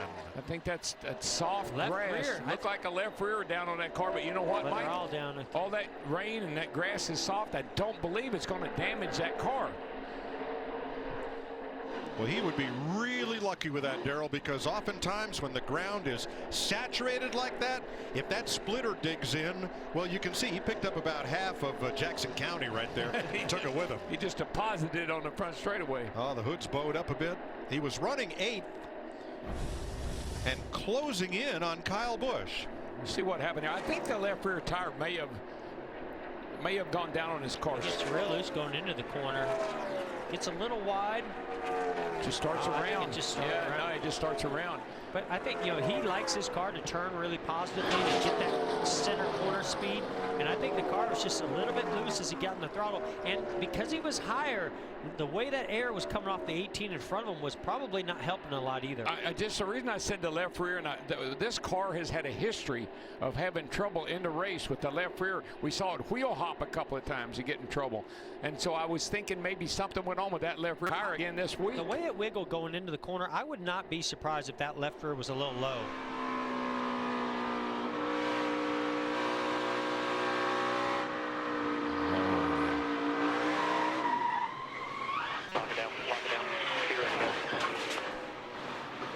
Pretty big impact when that nose dug into the grass. Guys, this opens some interesting strategy right here, because right now we're about 34 laps to go to the end of stage 2. Most everybody needs to pit for at least fuel right here. We've got some drivers that they topped off as Regan Smith. For example, Paul Menard, Greg Irwin brought him to pit road at lap 70. I think, though, the ones that do hit pit road for fuel, you may see fuel only or right side tires only for sure, keeping that track position to try to get to the end of stage 2. Yep, pit road opens right now. Regan? Brad Keselowski using a little bit of code on the radio. Wasn't exactly sure if he was coming or not right there. He finally got an outside line restart, which helped him to get up to 3rd place. The race car is just a little bit too free on entry right now, so they're going to adjust for that. Jamie? Ryan Blaney in the 12 led 15 laps so far today. Got a touch tighter in the center there, and the front end started to chatter, but the car's been good. They were debating 2 or 4. It's a 4-tire stop, Matt. And you're going to look to see right side tires in the 14 of Cliff Boyer. His teammate, Kevin Harvick, he wanted the same call from the pit box. Harvick, though, would have preferred 4. He'll lead him off pit road. A couple of 2-tire stops made it difficult for some of the drivers coming in deep in the field on the lead lap.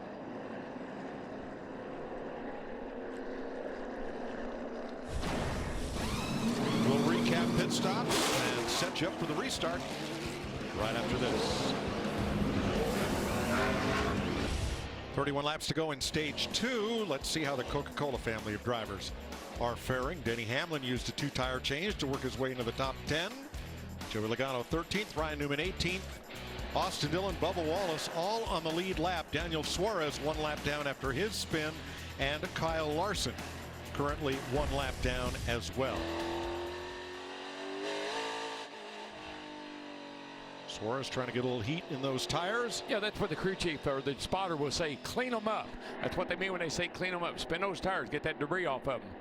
The big 3 trying to become the finale 4. Harvick in 2nd, Kyle Busch in 5th, Martin Truex in 9th. As we get ready to restart with Harvick and Paul Menard on the front row. Menard did not stop during this caution. I think it just becomes obvious to me the 4-car thinks the weather might be a factor, and he's picked up the pace. Took the lead earlier, and now he's back out front again. They did a great job. He had a great experience with Casey Kane to know what the grip level was on that bottom lane to be able to get by the 21 Menard there like he did with Casey Kane.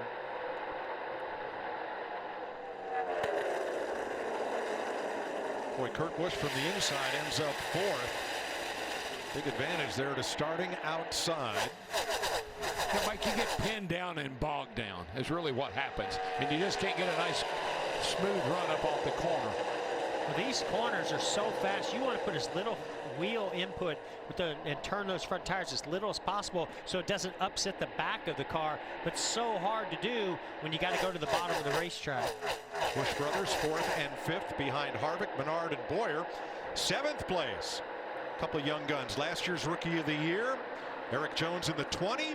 One of this year's rookie hopefuls, William Byron. Remember that Jones started the back and next found himself up in the top 7 right here with a nice run going. And had an issue on pit road, lost some track position that way. So he's doing an excellent job to get himself in that position he's in now. He also overcame a speeding penalty on the first pit stop. Right. That's the incident that he had on pit road. Guys, he's the first one on 4 fresh tires. Eric Jones in that 20. Boy, that'll make a difference. Thanks, Larry.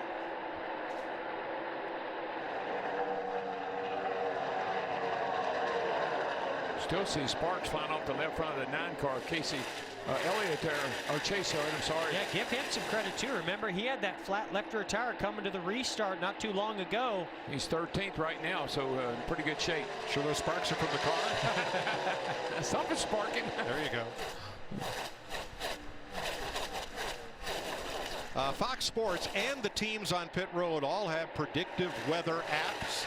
And the consensus right now is that we're about 50 minutes away from the wet stuff, although a lot of these cloudbursts seem to be breaking up and dissipating before they get to the racetrack. So I wonder why.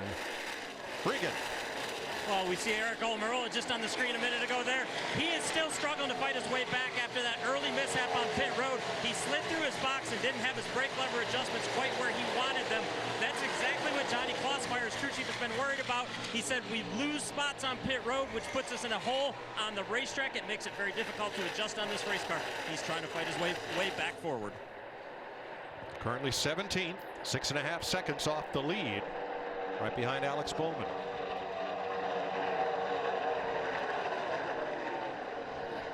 Martin Truex restarted 10th. He has dropped back to 15th, 6 seconds off the lead, Matt. Mike, a year ago he led 62 laps. Today his car's been all over the balance scale. He was talking about how it's just the entire right side feels like it's just rolling over and bouncing on the restart. He said, we are awful. They made an air pressure change on the last stop.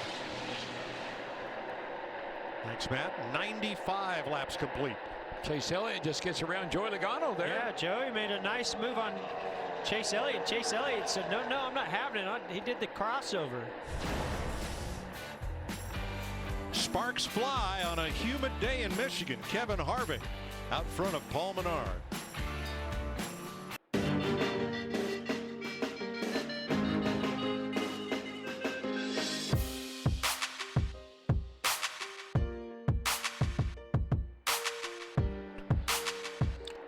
Laps complete on this, the 50th anniversary of Michigan International Speedway.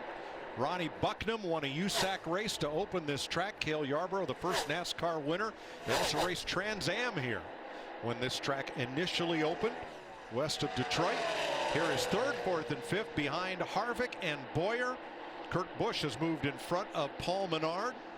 Kyle Busch closing. Here's Jamie. How about Paul Menard holding his own right now in the top 5? He stayed out on that last stop. He last came in on lap 70. I talked to Greg Irwin, his crew chief, this morning, and he said, man, we need to just get that bad luck behind us. We really feel like we have good cars every week, that we race definitely better than we practice, as Kyle Busch takes a peek on the inside. But they feel like they have something, so they're playing that strategy game, but obviously has the speed to stay in the top 5. Having a great run here today for the Wood brothers. Yesterday, my son and I went out to the Heritage display with all of the vintage race cars on display that had won races here. And a fella comes up, he says, I've been sitting in the same seat here for 50 years. Wow, that's dedication. Eighth place, Brad Keselowski going after Eric Jones. Quite a battle they got going on here. Jones not going to give up easy. Keselowski's pretty fast right now. He just got by William Byron. I know William was on 2 tires after the last pit stop, but not Eric Jones. Eric Jones took 4 tires, so nice move by Keselowski. See Denny Hamlin coming, just got by the 24 of William Byron. He's on his way forward also. Joey Logano and Chase Elliott have a thing going on here. Look at him down to the inside. See Chase Elliott down there side drafting Joey Logano. Joey Logano's trying to get back up to get a good entry angle into turn 1. Chase just knows if he can hold that outside lane, it's going to make it really difficult for Logano to make the pass. I don't know if he knows or not, but that's also making Logano kind of unhappy. 16 laps left in stage 2. Eric Jones, second highest Toyota in the race, in 9th place.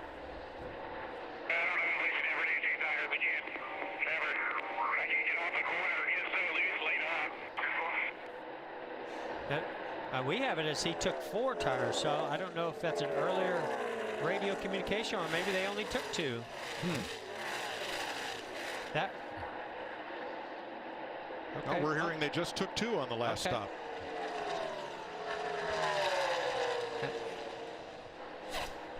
Well, whatever it is, he doesn't ever want to do it again. I can tell you that. Exactly. That message loud and clear. We're going to go Fox side by side. 15 to go, stage 2. Welcome back to Monster Energy NASCAR Cup Series racing from Michigan. 10 laps to go in stage 2, at which point this will be an official race. Yay. But, Mike, do you notice anything about those first 3 cars other than they're all Fords? And they all belong to Stuart Haas. Boy, they are having a day. But just think about this. They haven't had a car to finish in the top 10 here since 2000. I don't think it was either race in 2017. What a rebound. So last year, I mean, and now look at them. They won 1, 2, 3. And really, Almirola would be up there, but he had trouble in the pits. Yep. And I think you got to give a lot of credit to all the Ford teams, including Penske, because look at our top, 7? 6 of those are Ford. So obviously they're working very closely together as a group. You know, it almost seemed to me like, Jeff, they came in here with that Daytona-Talladega mentality. We don't care who wins as long as it's got a blue oval on it. How do they come in here with Edsel Ford saying, we will win? That too. The Godfather. Penske teammates, Blaney and Keselowski, 6th and 7th, with Logano in 14th. Also having a very good day here. The highest Toyota, Kyle Busch in 5th. The highest Chevy, Jamie McMurray in 8th. I want to give credit to McMurray too, because this is a solid track for him. He has a lot of top 10s here, and he really likes this racetrack, and it shows with him being the leading Chevrolet, being in 8th. 4 top 10s in a row for Jamie Mack. And you know, you don't think about Jamie Mack being aggressive, but this is a track where you got to be aggressive, and he's a very aggressive driver. When he's got a good race car, I mean, he doesn't mind putting it where other people won't. Jamie? Yeah, and they didn't have the best weekend as far as qualifying or practice goes. I talked to his crew chief, Matt McCall, this morning, and he just kind of shook his head like, we're not sure if we made it better or not. Yeah, in fact, said he thought they were 2 to 2.5 tenths off the fast guys. But today, with the cooler temperatures, it's really played into their hands and the adjustments they made to this race car. Well, one thing I do know, I heard Jamie Mack say back in Charlotte when they talked about the Hendrick engine upgrade, he was one of the guys raving about how much better the engines were. We haven't talked about that a lot, but ever since Charlotte, the Chevy guys, the Hendrick guys have all had better engines. Matt? Mike, before that last pit stop, Kyle Busch was asked by Adam Stevens, well, what do you need? He goes, well, the car is free on entry and free on exit. Well, what I need is track position. Right now, though, looking ahead to the next stop, he says the car has gone even more to the free side. Look for a small adjustment when he hits pit road. I've been impressed with how long Menard's been able to hold off the 18 of Kyle Busch. Kyle Busch finally now is going to be able to make that move and go into 4th. And Mike, they talk about small adjustments, and really and truly, the only thing that moves on these cars these days are the tires. So a half a pound of air, it doesn't sound like a lot, but it changes the spring rate, and it can change how the car handles. Paul Menard now has lost a couple of spots. There he is still, no, excuse me, he's still in the top 5, but we are told he is saving fuel. Remember, he's not been to pit road since lap 70. Everyone else came in at lap 87. He wants to make sure he makes it these final 5 laps to the stage 2 ending caution. Now, I'm really anxious to see what's going to happen at the end of this stage. We got about an 8 to 10 car length gap. He's in traffic on 4 now. Because Manage once... the gap, back to the 12. Manage the gap, here's 4 to go. Yeah, they're just trying to make it to the end of this stage so they can get on pit road and get fuel. But these others, they're playing the rain game, which fuel might come into play. It's funny how this racetrack just in almost year after year comes in, fuel mileage becomes a factor. It's such a big racetrack, 2-mile racetrack. Speeds are so high and fuel mileage is critical. You know, that 21 car, Paul Menard, he's trying to go 50 laps, but now 6 of those laps have already been cautioned. So I think they should be okay with the fuel window being 44 to 48 laps with the 6 caution laps. Teammates 9th and 10th. Byron, Michigan's Eric Jones. And Chesterfield, Virginia's Denny Hamlin. Going to get a couple of stage points here. And both those guys start in the back. Had to work their way up into the position they're in. Wow, getting pretty close here. And remember, that was 2 tires we heard Eric Jones speak about on the radio. That was 2 tires that they took on that last pit stop. So he's fighting hard just to maintain that top 10. And right here behind him, Jeff, there's William Byron. He's looking right there to try to get around both those guys too. Yeah, William was another car that took 2 tires on that last stop.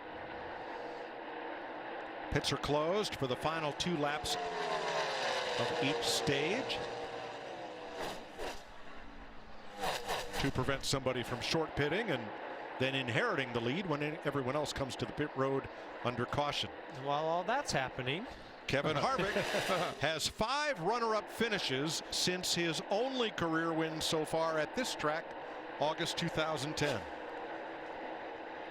He's broken a lot of those strings this year with the success he's had. And remember, Mike, he was going for 4 in a row at California, the sister track, and he got into trouble with he and Kyle Larson. Who knows what he might have won 4 in a row if he hadn't had that trouble there. Very similar racetrack, car running really well today. Kyle Larson going for 4 in a row today, had a spin off turn number 4 and got into the grass at the head end of pit road, got some damage to his car. He continues but 1 lap down. This will be his 8th stage win so far this year, Kevin Harvick. So getting it done. 2.7 seconds ahead of teammate Clint Boyer. Kevin Harvick wins stage 2, from Boyer and Kurt Busch. It's a 1-2-3 sweep for Stuart Haas. Here we go for 8th, 9th place. Jones and Byron. Give it to Byron. Nice job. 6 Fords in the top 10, along with 2 Toyotas and 2 Chevrolets.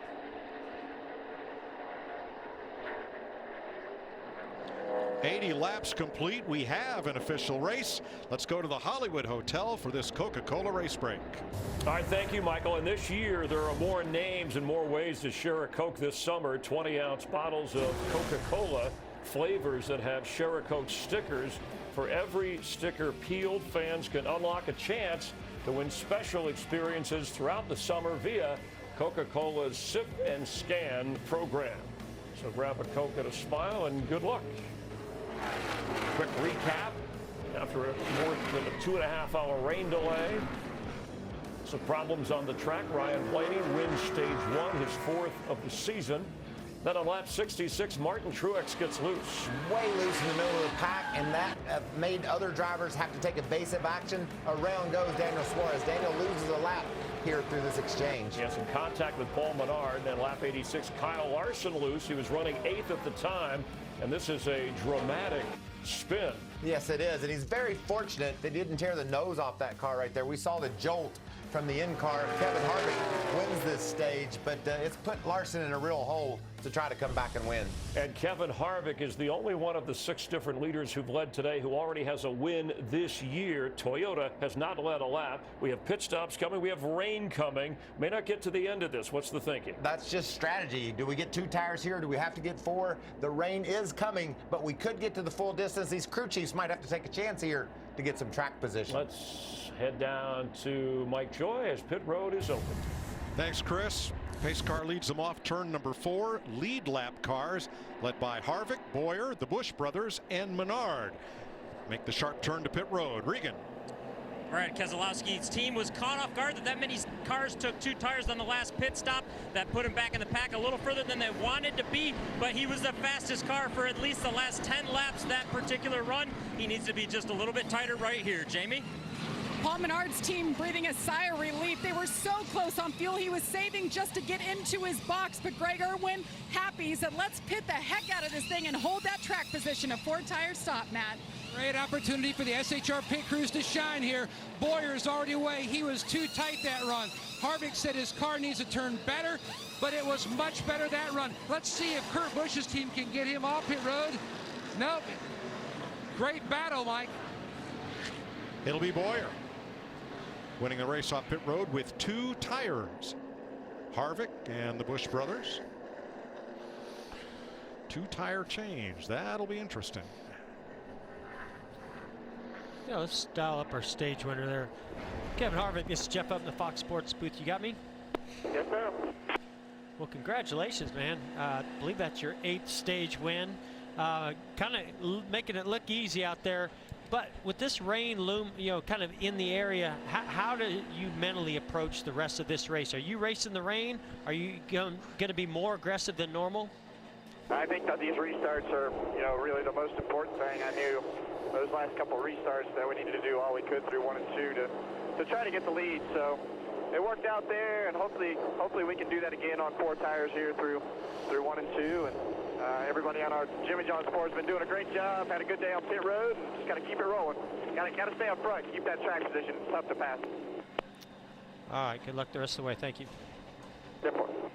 While Clint Boyer was the first off pit road, Casey Kane did not pit. He is our race leader.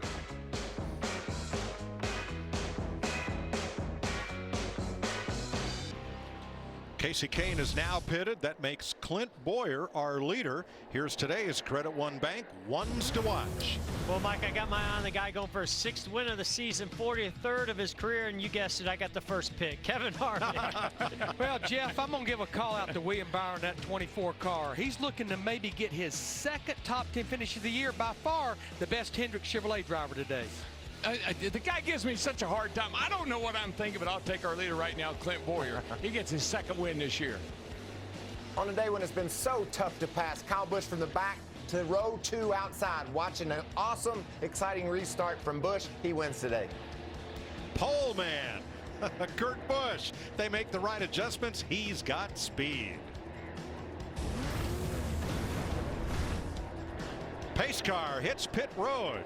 And here comes Harvick, Boyer, the Busch brothers, Blaney, Keselowski, Menard, Byron, Logano, Hamlin. That's your top 10 as we go back to green.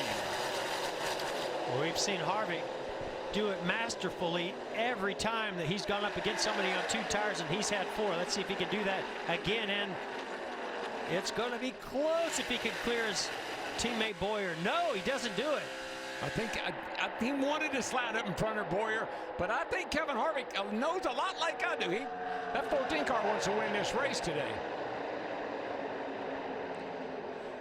Boy, they're going to battle it out right here. Boy, that is so hard to do.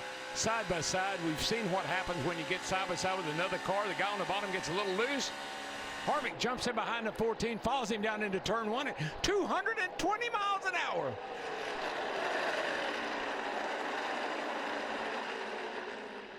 Three wide just behind with all the Penske cars, with the Wood brothers almost 4 wide. Wow. There's McMurray being aggressive. That's what's kept him in the top 10 so far today. You know what, Mike, I've noticed, I'm pretty sure everybody has the same radar. Yes. Because they're all driving like it's about to end. Busch brothers battle. Teammates, Busch brothers. I mean, they're all right there on top. They're just fighting it out hard. Kyle got even with Kurt at the exit of 4. Kurt pulled away. Look at Kurt launch off the corner, just like he hit the afterburner and takes off. So much for that teammate to life thing he was talking about earlier. No, right now it's, oh brother, where art thou? Yeah. Because I'm out of here.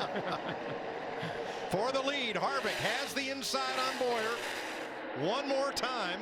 Man, Boyer is not giving this up easy. He knows it's just a matter of time before that weather gets here, and if he can maintain this lead, he's got this win.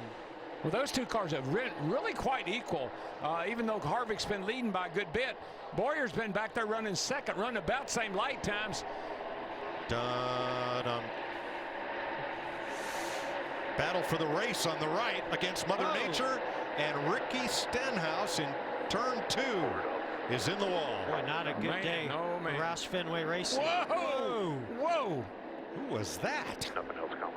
Holy smoly. Oh, that was DJ Kennington. Whoa.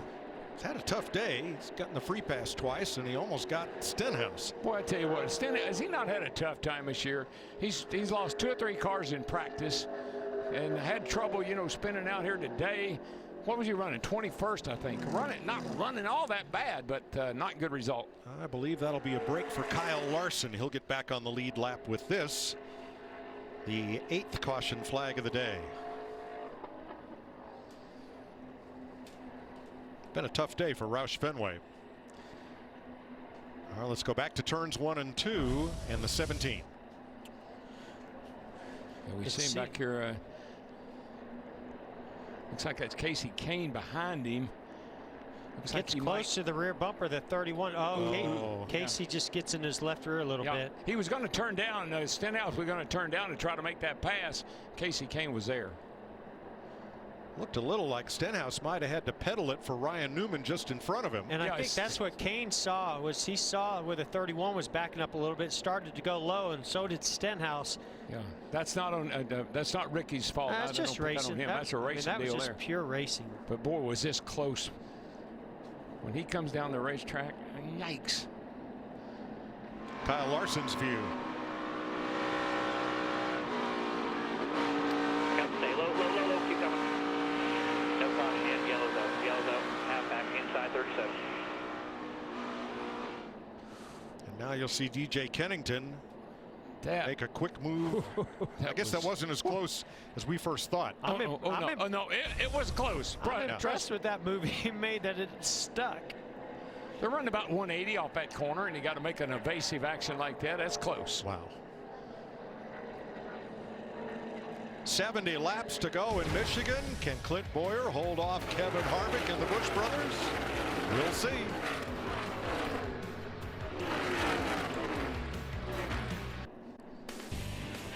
Under caution with 69 to go. Perhaps gentleman farmer Clint Boyer is hoping for a little help from Mother Nature. Kevin Harvick in second, Kurt Busch third, 3 Fords in front with Kyle Busch's Toyota fourth. Chase Elliott, the first Chevrolet, in ninth. Cleaning up under caution, and Kyle Larson is back on the lead lap with the free pass. Whoever is the goddess of agriculture and rain in the springtime heard Clint Boyer's prayer. We are under caution now for rain with 67 laps to go in this 400-miler in Michigan. The pace car has halted the leaders at the end of pit road. And the rest of the field will catch up around when they come back. And we'll revise our scoring. But Boyer, Harvick, and Kurt Busch are poised to score a 1-2-3 for Stewart Haas, with Kyle Busch the first Toyota and Chase Elliott the leading Chevrolet in the race. Yeah, crew chief Mike Ravage there. Nice call on their part. Yeah, good great call. We all questioned whether they should stay out that long on those left side tires, but if this is it, that's going to give them the win. And not to be overlooked here, Larry, is Paul Menard and his team and the gamble they made before the halfway point in the race that got them here. Yeah, when they pitted on that at the end of stage 1 and then came back to pit road on the next caution and then topped off with 1 to go, that got Paul the lead and it kept him inside the top 5. So great call by Michael Ravage for Clint Boyer, but great call by Greg Irvin for Paul Menard. So where we are right this moment, there was a bit of a mix-up in whether the cars should stay on track or come down pit road. Kyle Busch is the first car in that second pack, and he's been instructed to stop short of the start-finish line so that he does not trigger another lap in the official scoring. The cars behind the pace car will now be led around past the start-finish line, and we'd have everybody on the same page. Red flag is displayed, so no work on the cars. So a little bit of confusion as to whether they should be on track or down pit road. And what we were told was that the pace car was supposed to stay out on the track, and they told the drivers to stay out on the track, and some of them listened and some of them followed the pace car, which is what you usually would do. In all my years, I follow the pace car. Yeah. Wherever he went, that's where I go.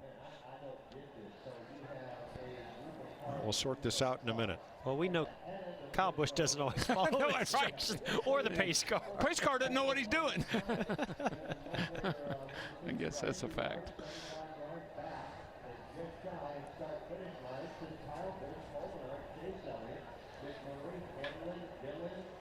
So a little confusion to sort out here to make sure that these cars up front are properly scored.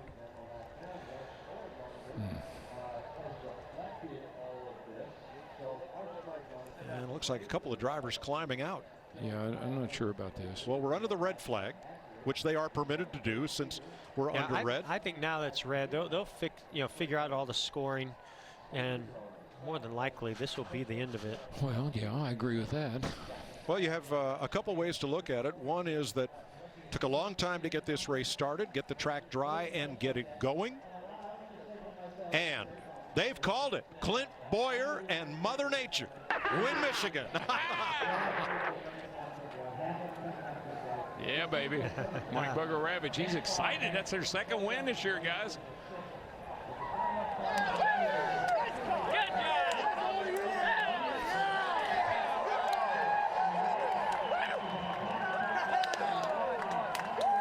Matt Yoakum's in the winner's pit. And Mike Ravage, great car, but impressive call strategy-wise. Did you ever waver, seeing how the weather was coming in, going 2 versus 4? Oh, man, that was a tough one there. And when we were the only one to take 2, I was a little bit worried that, maybe I was seeing something that other people weren't, and maybe we were going to go green for a while. And I was a little bit nervous being on 2 going green that long. But Clint did an awesome job getting that restart, and fortunately enough, this mist rolled in and helped us out. Congratulations. Martinsville, Now Michigan in the win column. Rodney Childers down there, Harvick's crew chief. I saw Harvick and Boyer, big hug. Nice team win. Team dominance for Ford, and especially for Stewart-Haas.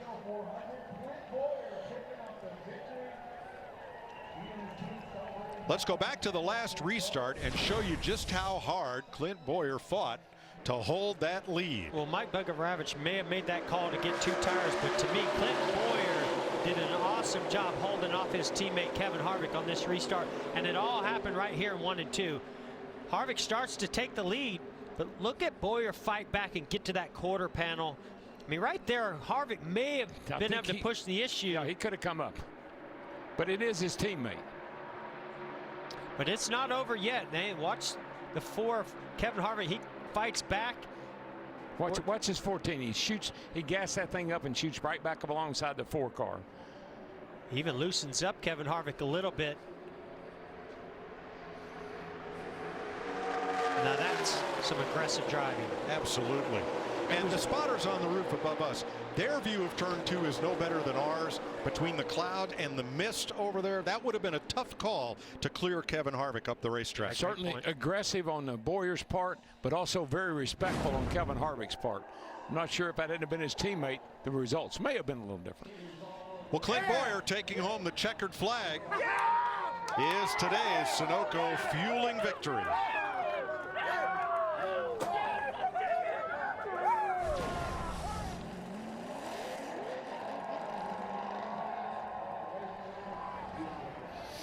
Boyer rolls out to salute the fans. Here's Regan. Kevin Harvick, a heck of a battle at the end there. How close did you know the rain was, and what was that like? I didn't really know how close or far it was. They just told me it was in the area. So just got to thank everybody on Jimmy John's Bush Beer Ford for giving me a great car. Those guys made a gutsy call there, and Clint, you know, had a good restart. I hadn't restarted against a car that was as good as his, and just a foot from clearing him there. But he was holding on to it at the end. I'm proud of those guys, proud of everybody at Stewart-Haas Racing. And if you're going to lose one in the rain and give it away, you might want to give it to your teammate. So I like that. What a fun battle to watch. Jamie? And Kyle Busch brings it home 4th today. And those Stewart-Haas cars, they were tough today. Where were they a little bit better than you, Kyle? No, the blue ovals were tough today. It wasn't anything about SHR. They go down a straightaway really, really fast. We have a hard time keeping up with them there. But our car through the corner was really awesome. The M&M's Camry was really, really good there after yesterday's practice. I thought we had something for him, and if it was going to be a little bit hotter and sunnier today, I felt like we were going to be really good, but that just wasn't the conditions for today. So chilly and cool and lots of grip, and that was better for all those guys. But we gave it a hard-fought fight and come home with what we could there, you know, a 4th. Not too shabby. I thought we had 3rd, and then Kurt just blew my doors off on a straightaway, and you know, we just got to get better there. Try to make it up and be able to put on a fight here later on this year. Thanks, Kyle. 7 Fords in the top 8, 3 from Stewart-Haas, all 3 Team Penske Fords, and the Wood brothers, Clint Boyer. He's your winner in Michigan, where we'll have more after this. 39-year-old Clint Boyer, one of the more entertaining characters in NASCAR, with a thumbs-up victory. Rain had an effect, but he outlasted his teammate. First time ever that Stewart-Haas finishes 1, 2, 3. It's Ford Country in Michigan, and let's go there for the victory celebration. 3rd time in his career he's had consecutive wins in a season. You're first here at MIS. What a gutsy call by Bugga. Do you believe it? We won! Woo-hoo! No kid, when he said 2 tires, I was like, oh man, I don't know. Especially when I looked in the mirror and everybody took 4. You know, when you come out that far ahead of everybody else, you know you're on a mission for a gamble. Man, I tell you, the last time we won with Haas Automation, that VF1 was on the hood of this thing, this Ford Fusion. They're just so fast. 1, 2, 3 for Stewart-Haas Racing. All these guys, that gutsy call, unbelievable. Mobile One, Tony, we won again. How about that 14? Gene Haas, thank you for this opportunity. IT Savvy's on here. Rusty's called me all day long down in Texas. Russ Truck Centers, thank you guys. How about it? Woohoo! Gutsy call by Bugga, but what an impressive restart by you against your teammate Kevin Harvick. Well, and you're at a deficit to Kevin Harvick. Being at, at the same tires on a restart with Kevin Harvick, you know what you're up against, but he was so much faster than me in 1 and 2. I got down to 3 and 4, and I had to chop him off, take his line away from him. He got loose a couple times. I'm like, man, it better rain quick, because one more lap, he's going to get me. 1, 2, 3 finish for everybody, all this army behind, all 4 of us. Eric's been solid. He had trouble on pit road that first time. It would have been 1, 2, 3, 4. Very, very proud of everybody's effort today. Unbelievable. Congratulations. Second time in 4 years, SHR has won a rain-shortened race at Michigan. All right, Clint Boyer's the weather driver because he won, remember the snow-delayed Martinsville race back in March. That snapped a 190-race winless streak. Now he has 2 wins. Hey, that's the same as Martin Truex. Is he the 4th piece to that championship? We've been talking about the big 3 all day. He drove a perfect end to this race. He was in a bind with those 2 tires, but he just stood up on the wheel. Heck, that made me want to be a race car driver again. Chris, you see how happy that man was going to victory lane and being able to celebrate with your team? And we talked about strategy early, how important it would be. Mike Bugga took that chance, and it paid off. His crew chief Mike Bugaravich and Stuart Haas in victory lane continuing the domination for Ford. Tonight on Fox, you see the programming. Thanks for hanging with us all afternoon. The drivers, the fans, those of you watching with the weather delays, and what turned out to be a great day for Clint Boyer. A week off for Father's Day. Have a good one to all the dads. And then on FS1, we'll wrap up our Fox FS1 coverage of NASCAR broadcast from Sonoma in the wine country 2 weeks from today. For our entire crew, thanks for being a part of NASCAR on Fox.